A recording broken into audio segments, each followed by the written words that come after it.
Badan Kesatuan Bangsa dan Politik atau Kesbangpol Kota Palembang melaksanakan penyuluhan pendidikan politik bagi generasi muda, tokoh masyarakat dan warga keturunan dalam upaya menyukseskan pemilihan umum serentak tahun 2019 serta mewujudkan Palembang Emas Darussalam 2023 pada Rabu 4 April 2019 bertempat di Grand Atiasa Convention Center Palembang.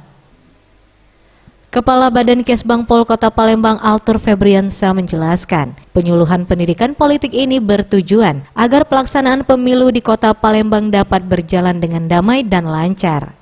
Diharapkan kegiatan penyuluhan pendidikan politik ini dapat berkontribusi dalam menjaga keberlangsungan pemilu di Palembang dari berita hoaks maupun sara antar suku maupun agama. Masyarakat keturunan untuk menjaga jangan sampai timbul terjadinya berita-berita hoax terkait dengan sara.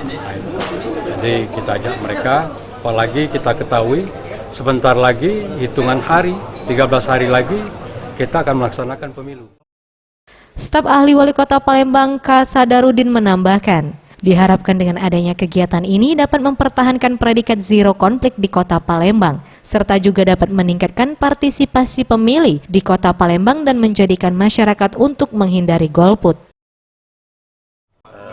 Bahwa Palembang ini sudah zero konflik, oleh karena itu harapan Pak Wali untuk menginformasikan kepada masyarakat Kota Palembang bahwa pentingnya berbondong-bondong kita ke tempat pemilihan, di tempat TPS, jadi diharapkan jangan ada yang golput.